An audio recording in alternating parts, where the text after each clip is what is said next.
Hey free to play gang, welcome back to another video. So for today we're going to go through all the 3 new Esper Feuds. So we're going to start off with Raging Tide, and please take note that you can check out my relic sets in the Esper formations and you can copy mine and you have exactly the same stats as I do. But I think the main important thing about the Raging Tide is the formation. So every 10 ally turns taken, one of your allies will actually get frozen, but it actually starts off with your leader, followed by the second in line, third in line, and finally the fourth in line.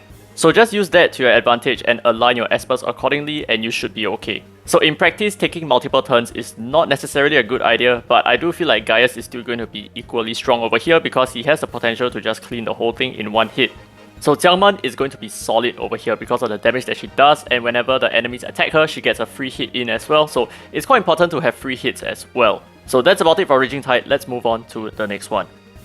Next up, we are looking at Deep Freeze. So for this case, whenever Odette is frozen, she recovers 25% of her max HP. So we're actually going to abuse Dalen for the fact that he can remove the enemy's debuffs with his third skill. So he's just going to be the perfect pick over here because he can remove buffs and he can also remove debuffs. So ideally what you want to do is to just get rid of all the 4 KFCs around her. Just get rid of them as soon as you can and the rest should work out just fine for you. But I think for this run that I did, I got a little bit lucky. So I was eventually able to take out Odette before taking out the rest of the KFCs, which is a really good thing, and it helped me to clear this a little bit faster as well. Now, while no one actually talks about Falcon, I do see some value in him right now because of the speed lead that he has, and one of his resonances also allows him to apply an attack debuff and a slow debuff on his third skill.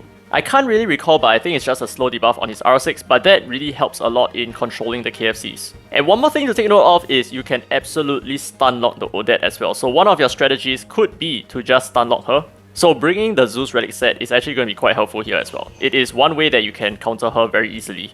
So eventually, I just used Dalen to stun lock Odette and we were able to take her out very easily. So I didn't have to rely on his third skill, but that's just more of a safety net, so to speak. So just in case she goes crazy afterwards, I can still strip off her buffs and her debuffs and we can still take her out pretty easily. So that's basically it for Deep Freeze. It is really not very difficult at all. And in fact, I could have improved my lineup a little bit by giving the Zeus relic set onto Falcon because he throws the S3 so many times.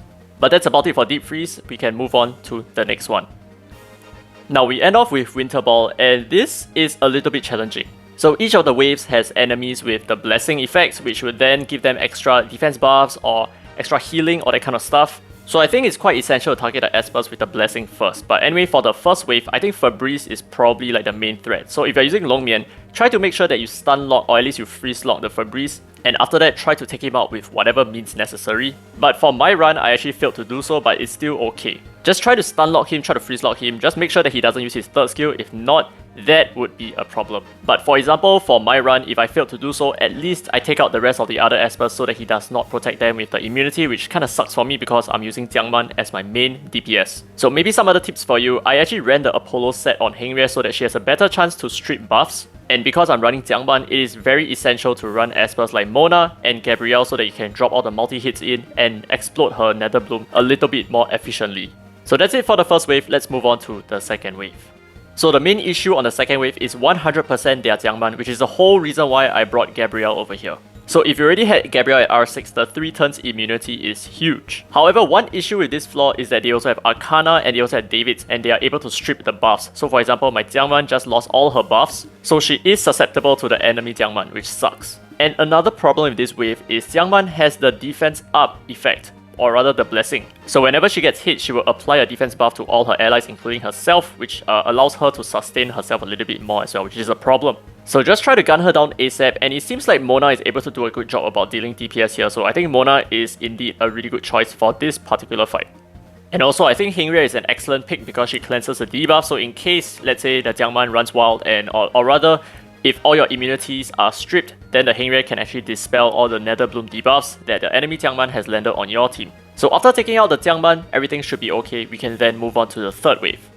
Now this wave is a little bit tricky because of the Unas, but there is one very important strategy that you need to apply in order to deal with him a little bit more effectively, and that is to stun lock Unas. So just like all kinds of passive buffers like Ollie for example, as long as you stun lock them, they would not be able to apply their passive buffs.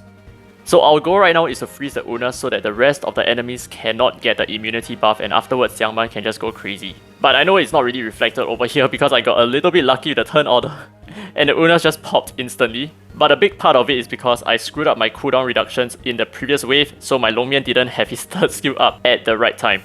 But the thing is, once the Unas is done and defeated, it's quite simple afterwards. So you're just trying to deal with the healers, but there is no main threat towards your team anymore. So afterwards, getting rid of the Unas, everything should be okay. So that's about it. Leave your comments down below, leave your questions down below. Anything I can do to help, I will try my best as well. Anyway, hope you guys enjoyed today's content. If you did, don't forget to leave a thumbs up. It really helps the channel, and subscribe for more Dislyte content. Now with that said, this has been Free to Play, and as always, I will see you in the next video.